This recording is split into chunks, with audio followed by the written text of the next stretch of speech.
As we come to close, some final words from the Bible.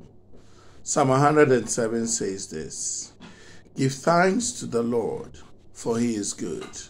His love endures forever. Let the redeemed of the Lord tell their story. Those he redeemed from the hand of the foe, those he gathered from the lands, from east and west, from north and south. Some wandered in the desert lands, finding no way to a city where they could settle. They were hungry and thirsty, and their lives ebbed away. When they cried out to the Lord in their trouble, and he delivered them from all their distress. He led them by a straight way to a city where they could settle. He let them give thanks to the Lord for his unfailing love and his wonderful deeds for humankind. Can you imagine how it must be like for a people who have been told by God that he is the almighty, all-powerful God?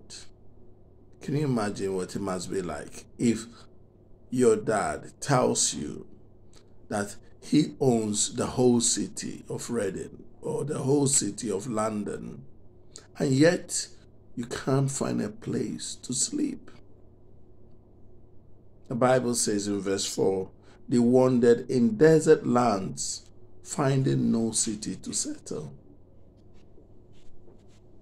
What kind of a father is this that tells you he owns the whole city and every house that you see belongs to him, and yet you are on the streets wandering? In the case of the people of Israel, they were in the desert. Snakes, poisonous snakes about, scorpions running wild, and you have to sleep in a tent. And yet your father says he's the Almighty, owns everything. Our journey and our walk with God is a mystery.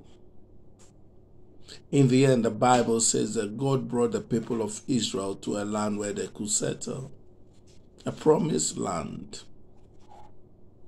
What is amazing about the story is the fact that the people who started in Egypt, apart from Caleb and Joshua, did not enter into the promised land. They did not see the fulfillment of the promise. They died thinking God had betrayed them, that God was not going to make good on his promise. Can you imagine? And so as we walk through this earth, as we walk through this world, there will be times when you think God has abandoned and let you down, that he's not going to come good on his promise. But I want to tell you this: if you are such a person that you find yourself in a place where the difference between the reality and the promise is big, hang in there. Because with time, as the Bible says, God will show up. May God bless you and keep you and your family throughout this year and the coming days. God bless you. Goodbye. See you next week.